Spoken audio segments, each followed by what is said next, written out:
स्वागत है आप लोगों का सरस्वती क्लासेस में। Today I have brought for you a beautiful nature poem. The name of that poem is Tintern Abbey. The full title of this poem is lines composed a few miles above Tintern Abbey on revisiting the banks of the Wye during a tour July 13, 1798. This beautiful poem is composed by William Wordsworth, who was an English romantic poet, who, with Samuel Taylor Coleridge, helped to launch the Romantic Age in English literature. William Wordsworth एक romantic poet थे और उन्होंने Samuel Taylor Coleridge के साथ मिलकर lyrical ballads नाम का एक पोएटिक कलेक्शन लिखा, जिसको उन्होंने पब्लिश कराया 1798 में। और इस पोएटिक कलेक्शन ने क्या किया?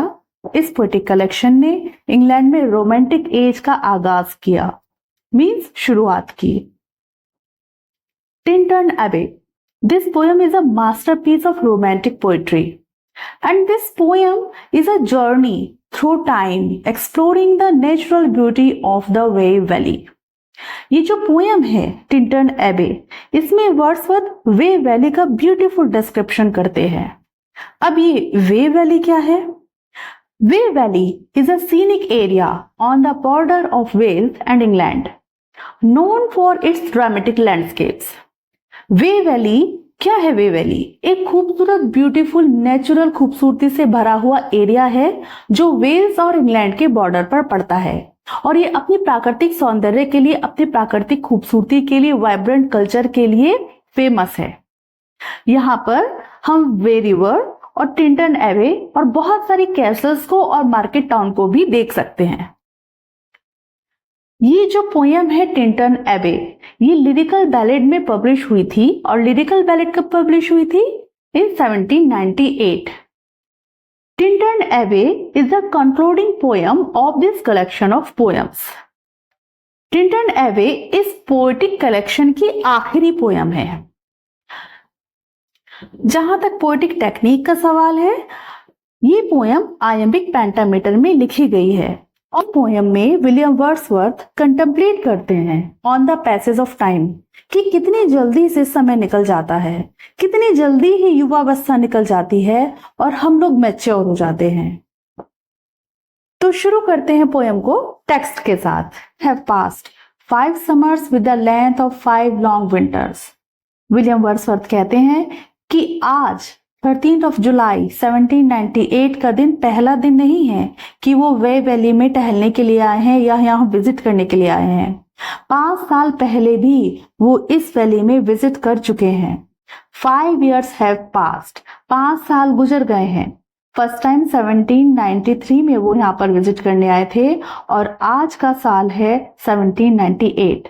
जब से लेकर अब तक 5 साल गुजर चुके हैं। 5 summers, 5 गर्मियां गुजर चुकी हैं। With the length of 5 long winters, और लंबी सर्दियों के 5 सीजन गुजर चुके हैं। यहाँ पर लॉन्ग विंटर्स क्यों कह रहे हैं वर्ड्सवर्थ? क्योंकि इंग्लैंड में विंटर बहुत हार्श और कोल्ड होती है, इसलिए बहुत लंबा लगता है समय विंटर का। ऐसा लगता है समय गुजर ही नहीं रहा है। जैसे इंडिया में ग्रीष्म काल बहुत ज्यादा बड़ा समय लगता है, ऐसा लगता है कि गर्मियां कट ही नहीं रही हैं।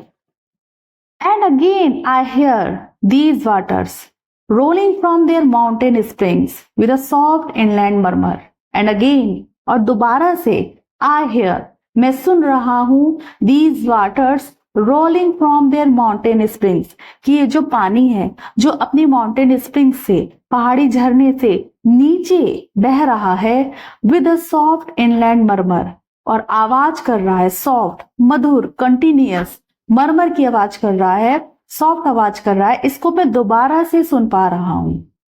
Again do I behold these steep and Lofty cliffs, और दोबारा से मैं देख पा रहा हूं इन ऊंची खड़ी चट्टानों को। That on a wild secluded scene impress thoughts of more deep seclusion. Wordsworth कहते हैं कि 5 साल पहले जब मैं यहाँ पर आया था वे वैली में, तब भी मैंने इन स्टीप और लॉफ्टी चट्टानों को देखा था, और आज मैं फिर से इन्हें देख पा रहा हूं। That on a wild secluded scene, ये इस वाइल्डनेस में, इस जंगल में, सेक्लूडेड सीन में, एकांत में शार्प खड़ी हुई हैं और ये इम्प्रेस करती हैं, इनिशिएट करती हैं thoughts of more deep seclusion. ये मेरे को इन्वोक करती हैं कि मैं और ज्यादा डीप थिंकिंग में जाऊं, मैं कंटेम्पलेट कर सकूं, यहाँ पर बैठकर मैं चिंतन मनन कर सकूं। पोएट कहना चाहते हैं कि ये जो सेक्लूडेड एरिया है, यहाँ की जो सीनरी है, इतनी शांत, एकांत और सुंदर वातावरण है, ये मेरे को प्रेरित कर रहा है कि मैं यहाँ पर बैठकर गहन चिंतन मनन करूं। And connect the landscape with the quite of the sky. और ये जो लॉफ्टी और स्टीप क्लिफ्स हैं, ये कनेक्ट करती हैं इस लैंडस्केप को, धरती को, with the quite of the sky, sky से, बादलों से। इतनी ऊंची और इतनी ज्यादा शार्प ये क्लिफ्स हैं, माउंटेन क्लिफ्स, कि ऐसा लगता है कि ये धरती को आकाश से मिला रही हैं। The day is come when I again repose here. वो दिन फिर से आ गया जब मैं यहाँ पर दोबारा से आराम फरमा रहा हूं, मैं यहाँ पर दोबारा से रिफ्रेश हो रहा हूं, रिजुविनेट हो रहा हूं, मैं दोबारा से यहाँ पर शांति में विश्राम कर रहा हूं। Under this dark sycamore and view these plots of cottage ground, these orchard tufts।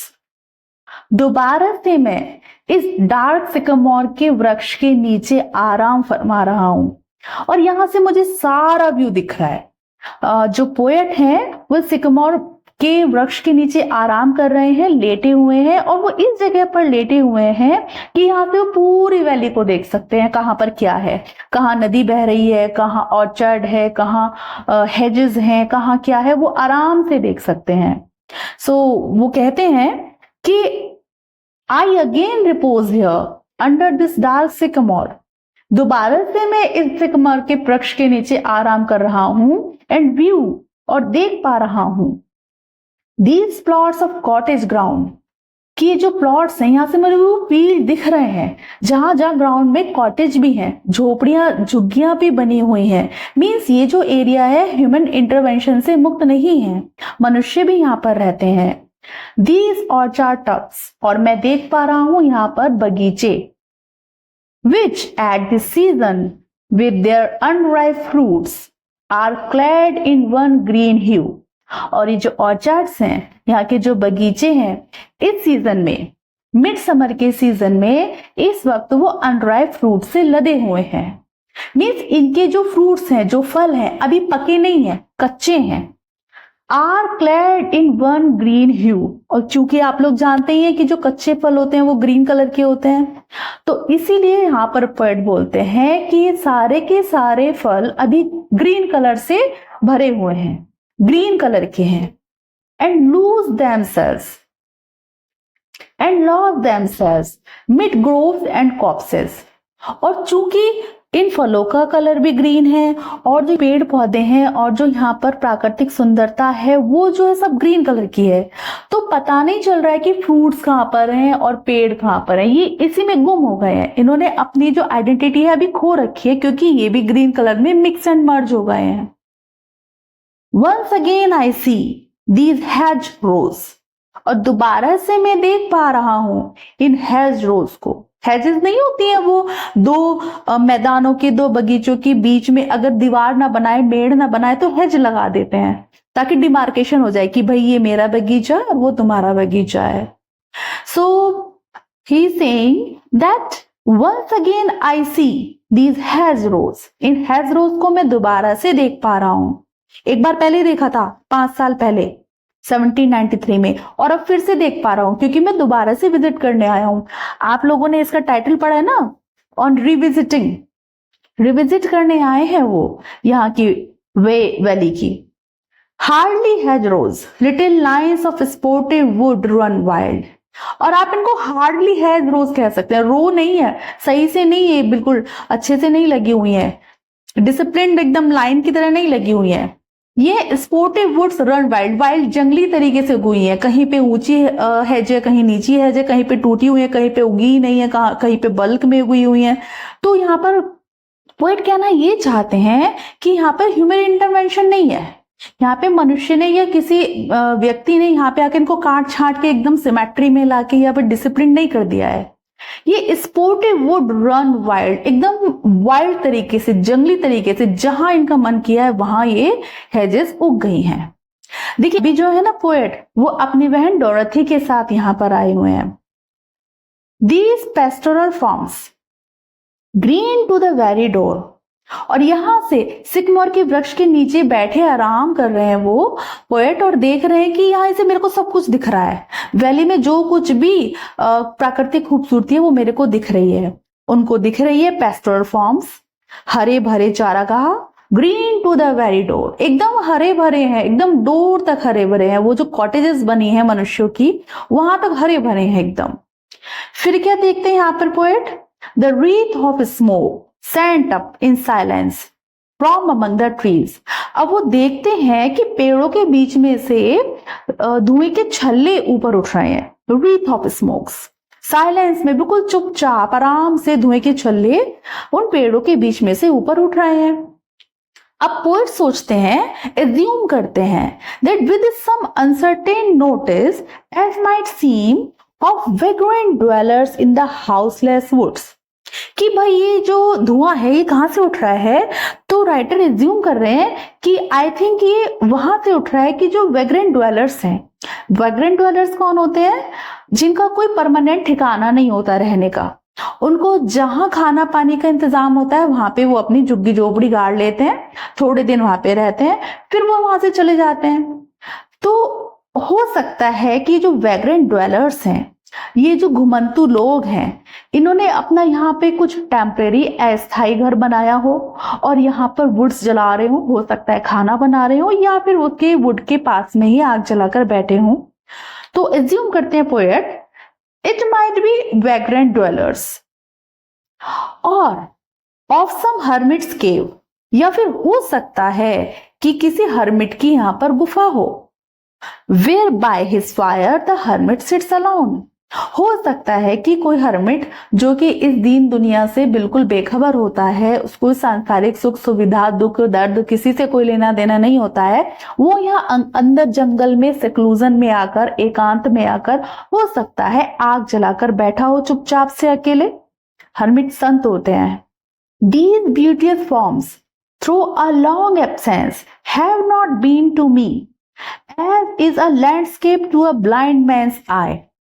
अब पोएट बताते हैं, भाई 5 साल हो गए जब मैं यहाँ पर विजिट करने आया था और अब आया हूं, तो ये जो ब्यूटीज फॉर्म्स हैं, ये जो ब्यूटी है, ये जो प्राकृतिक सौंदर्य है, थ्रू अ लॉन्ग एब्सेंस, इतने लंबे समय के एब्सेंस के बावजूद, have not been to me as a landscape to a blind man's eye, जैसे अंधे को कुछ दिखता नहीं है ना, चाहे प्राकृतिक सौंदर्य या किसी भी तरीके का सौंदर्य, वो अंधे व्यक्ति को तो दिखता नहीं है, लेकिन कह रहे हैं पोएट कि मेरे को दिखता रहा है ये, यद्यपि कि इसकी मैं फिजिकल फॉर्म नहीं देख पाया हूं, फिजिकली मैं इसको नहीं देख पाया हूं, लेकिन इन पिछले 5 सालों में मैं इसको महसूस कर पाया हूं।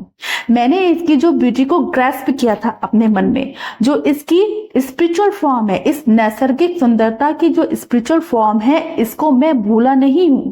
पूरे पिछले 5 साल तक ये मेरे मन में, मेरे दिल में विद्यमान रही है। But often in lonely rooms and mid the din of towns and cities, I have owed to them। Poet बताते हैं कि ये जो प्राकृतिक सौंदर्य है, वे वैली का प्राकृतिक सौंदर्य है, ये मेरी आंखों से ओझल नहीं हुआ है, मेरे मन की आंखों से ओझल नहीं हुआ है। चाहे इसकी फिजिकल फॉर्म्स को मैं नहीं देख पाया हूं, बट हमेशा ये मेरे साथ रहा है। कब कब ये मेरे को याद आया है, कब कब मैंने इसको रिमाइंड किया है? इन लोनली रूम्स, जब जब मैं अकेले कमरे में बैठा हूं, एंड मिड द डिन of town and cities, town and cities की, जब मैं शहर में यहां से प्राकृतिक सौंदर्य को देखने के बाद 1793 में फिर वो वापस अपने घर चले गए, अपने शहर चले गए, वहां पे जब भी वो दुखी होकर अकेले वो कमरे में बैठते थे, तब तब उन्होंने रिमाइंड किया है इस ब्यूटी को। I have owed to them। Poet कहते हैं कि मैं इस ब्यूटीफुल, इस नैसर्गिक सुंदरता का आभारी हूं। In hours of weariness, sensation sweet, क्योंकि इन आवर्स ऑफ वियरीनेस, थकान भरे, दुख भरे, कष्ट भरे पलों में इस खूबसूरत सुंदरता ने, इस जब भी मैं इस खूबसूरती का स्मरण करता था, it gave me sensation sweet, मेरे को बहुत स्वीट सेंसेशन दी है, मुझे बहुत अच्छा लगता था। Felt in the blood and felt along the heart, जब भी मैं इसको महसूस करता था, इस सुंदरता को, प्राकृतिक सुंदरता को, तो मुझे ऐसा लगता है मेरे पूरे ब्लड में खुशी की लहर दौड़ गई हो। ऐसा लगता था कि मेरे हृदय में और ब्लड में खुशी के हार्मोन्स पैदा हुए, मेरा मूड अच्छा हो जाता था, मन अच्छा हो जाता था इसको याद करके। And passing even into my pure mind with tranquil restoration, और जब भी मैं अकेले में बैठकर इस प्राकृतिक सौंदर्य को याद करता था, अपने मन में इमेजिन करता था, तो ऐसा लगता था कि जैसे मेरे मन में ट्रैंक्विलिटी, एकदम शांति आ गई हो, एकदम चैन पड़ गया हो। ऐसे लगता था कि कुछ रिफ्रेशिंग सा मेरे मन को मिल गया हो, बहुत आराम मिलता था दिमाग को। फीलिंग थ्रू ऑफ अनरिमेम्बर्ड प्लेजर, और इतनी ज्यादा खुशी होती थी कि मैं आपको बता नहीं सकता। Such perhaps as have no slight or trivial influence on the best portion of a good man's life, और केवल इतना ही स्लाइट या छोटा सा तुच्छ इन्फ्लुएंस नहीं है इस खूबसूरती का मेरे ऊपर, बल्कि इससे भी ज्यादा प्रभावित किया है इस खूबसूरती ने मेरे जीवन को।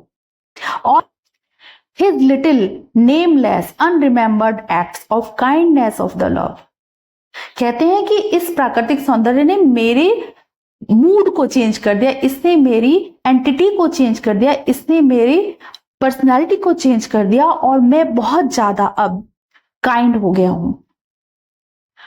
Nor less I trust to them I may have owed another gift, मैं इस खूबसूरती पर ट्रस्ट करता हूं, मैं इस खूबसूरती पर बहुत विश्वास रखता हूं, इसने मेरे जीवन को पूरी तरीके से चेंज कर दिया है। और इसके अलावा एक और गिफ्ट के लिए मैं इस प्राकृतिक सौंदर्य का ऋणी हूं, of aspect more Sublime that blessed mood, और सबसे सबलाइम एस्पेक्ट जो है, जो इसने मेरे को प्रदान की है, वो है ब्लेस्ड मूड, कि मेरा मूड हमेशा अच्छा रहता है। जब जब मैं इस प्राकृतिक सौंदर्य को अपने मन में याद करता हूं, तो मेरा मूड अच्छा हो जाता है। In which the burden of mystery, in which the heavy and the weary weight of all this unintelligible world is lightened, और इस प्राकृतिक सौंदर्य को रिमाइंड करने से मेरे को और क्या क्या फायदा होता है। द बर्डन ऑफ मिस्ट्री, जो इस संसार के रहस्य हैं, उनका जो बोझ है, जो बर्डन है वो। In which the heavy and the weary weight of all this unintelligible world, जिसमें इस अनइंटेलिजिबल वर्ड, क्योंकि ये जो वर्ड है, संसार है, हमारे इंटेलेक्ट से अलग है, हमें नहीं पता कि क्या होगा, मिस्टीरियस है, आगे फ्यूचर में क्या होगा, क्या होने वाला है, कहाँ क्या हो रहा है, ये संसार कैसे चल रहा है, हमको नहीं मालूम है। हम केवल इसके फिजिकल फॉर्म्स को देख पाते हैं, फ्यूचर के बारे में हम अनसर्टेन है, फ्यूचर मिस्टीरियस है, दिस वर्ड इज अनइंटेलिजिबल। सो इस संसार के रहस्यों का जो बोझ है मेरे ऊपर जब भारी होता है, तब मैं इस प्राकृतिक सौंदर्य को अपने मन में रिमाइंड करता हूं, और तब क्या होता है, this weight, this heavy weight, this burden is lightened, और मेरा ये बर्डन, मेरा ये जो दिमाग पे जो बर्डन है, जो भी तरीके का भार है, ये लाइटेंड हो जाता है, मैं रिलैक्स हो जाता हूं, मैं हल्का महसूस करता हूं। अभी देखिए, बिल्कुल ऐसे लग रहा है कि जैसे कि वर्ड्सवर्थ ने कोई ओपियम ले लिया हो सकता है, जैसे कोई उन्होंने कोई नशा कर लिया हो, ऐसे फील हो रहा है। लेकिन वो सस्ते नशे नहीं करते हैं, वो कह रहे हैं मैं तो नशा करता हूँ प्राकृतिक सौंदर्य का, और इस प्राकृतिक सौंदर्य के नशे ने मेरे को इस तरीके से इंटॉक्सिकेटेड कर दिया है कि संसार की सारी कठिनाइयां, कष्ट, मिजरीज और भी तरह की जो समस्याएं हैं, जो हमड्रम है इस लाइफ की, जो टेंशन से सारी रिलैक्स हो जाती हैं जब जब मैं इस प्राकृतिक सौंदर्य को अपने मन में रिमाइंड करता हूं। The serene and blessed mood in which the affections gently lead us on until the breath of its corporal frame and even the motion of our human blood almost suspended. The serene and blessed mood, मेरे को इस प्राकृतिक सौंदर्य का remind करने से जो serine, और ब्लेस मूड मिलता है, वो मेरे को ले जाता है, कहाँ ले जाता है? इस संसार से दूर, इस फिजिकल वर्ल्ड से दूर, स्पिरिचुअल वर्ल्ड में। Until the breath of this corporal frame, देखिए कॉर्पोरल फ्रेम यहाँ पर कहा गया है जो ये हाड़ मांस का बना हुआ शरीर है, फिजिकल फॉर्म है, बॉडीली फॉर्म है, इससे हमको दूर ले जाता है। And even the motion of our human blood almost suspended. और जब भी मैं इस प्राकृतिक सौंदर्य का पान करता हूँ, जब भी मैं इस प्राकृतिक सौंदर्य को रिमाइंड करता हूँ, तो ऐसे लगता है कि मेरा जो ब्लड है वो रुक गया है। We are laid asleep in body, ऐसा लगता है कि मैं अपनी बॉडी में ही सो गया हूं। And become a living soul, और बिल्कुल एक आत्मा बन गया हूं। अब मेरी फिजिकल फॉर्म नहीं रही है, मीन्स मैं इस फिजिकल रियल्म को पार करके मैं दूसरी दुनिया में चला गया हूं, स्पिरिचुअल रियल्म में चला गया हूं। मेरे को ऐसा महसूस होता है। While with an eye made quiet by the power of harmony and the deep power of joy, we see into the life of things. While with an eye made quiet by the power of harmony, और इस harmony की power से, इस प्राकृतिक सौंदर्य से जो मेरे मन को हार्मनी मिलती है, क्वाइटनेस मिलती है, ये जो मेरे को जॉय मिलता है, तो मैं क्या करता हूं, अब फिर मेरा जो देखने का नजरिया है वो भी चेंज हो जाता है। मैं चीजों के अंदर देखने लगता हूं, into the life of things. तब मैं चीजों की फिजिकल फॉर्म से इतर होकर, उससे अलग हटकर, उससे ऊपर जाकर मैं मिस्टीरियस थिंग्स को देखने लगता हूं, मैं स्पिरिचुअलिटी देखने लगता हूं। मेरा नजरिया चेंज हो जाता है। मैं इस कॉर्पोरल फ्रेम से, मैं इस फिजिकल बॉडी से निकलकर स्पिरिचुअलिज्म में चला जाता हूं। इतना ज्यादा प्रभाव है इस प्राकृतिक सौंदर्य का मेरे ऊपर। If this be but a vain belief, तो कहते हैं यहाँ पर वर्ड्सवर्थ कि और लोग सोच सकते हैं कि ये वेन बिलीफ है, मेरा धोखा है, मेरा वहम है कि प्राकृतिक सौंदर्य का रिमाइंड करने से, प्राकृतिक सौंदर्य का पान करने से, कि क्या मैं इतना ज्यादा इंटॉक्सिकेटेड हो जाता हूँ कि सब कुछ भूल जाता हूँ, इस दुनिया के दर्द, दुख, कष्ट, तकलीफें सब भूल जाता हूँ, अपनी बॉडीली फॉर्म को भूल जाता हूँ, स्पिरिचुअलिज्म में चला जाता हूँ। लोग बाग मेरे ऊपर हंस सकते हैं, वो इसको मेरा धोखा या वहम समझ सकते हैं, लेकिन ऐसा नहीं है। ये जो नेचुरल ब्यूटी है मेरे ऊपर बहुत गहरा प्रभाव डालती है। Yet, oh, how often in darkness and amid the many shapes of joyless daylight, तो मैं आपको बताना चाहता हूं कि often, बहुत बार, अक्सर, in the darkness, कभी अंधकार में और कभी कभी जॉयलेस डे लाइट में। जॉयलेस डे लाइट, वैसे तो डे लाइट है, सारे में प्रकाश ही प्रकाश है, लेकिन ये जॉयलेस है। क्यों? क्योंकि हो सकता है पोएट के मन में कोई निराशा की भावना हो, कोई दुख हो, कष्ट हो। चारों तरफ तो डे लाइट खिली है, बट उनका मन जॉयलेस है। तो कहते हैं पोएट यहाँ पे कि कई बार, कभी कभी अंधेरे में, निराशा में, गहरी निराशा में, when the fretful stare unprofitable and the fever of the world have hung upon the beating of my heart, और जब ये जो अनप्रॉफिटेबल, अलाभकारी, हानिकारक जो इस दुनिया के तौर तरीके हैं और इस संसार का दुख, दर्द, बुखार, कष्ट, पीड़ा जब भी मेरे हृदय के ऊपर भारी हो जाते हैं, जब भी मेरे मन को ये तकलीफ पहुंचाते हैं, जब भी मेरा मन, मेरा तन इनसे थक जाता है, तब how often in spirit have I turn to thee, तब उतनी ही बार मेरी स्पिरिट, मेरी आत्मा, मेरी अंतरात्मा, मेरा मन तुम्हारी तरफ टर्न कर जाता है, तुम्हारी तरफ मोड़ हो जाता है, तुमको याद करता है। ओ सिल्वियन वे रिवर को वो सिल्वियन कहते हैं, यहाँ पर सिल्वियन वे कह के उसको एड्रेस करते हैं। सिल्वियन मीन्स होता है वुडेड, तो चूंकि ये जो वे रिवर है ये वुड में यानी कि जंगल में बह रही है, तो वो इसको सिल्वियन वे कहकर एड्रेस कर रहे हैं।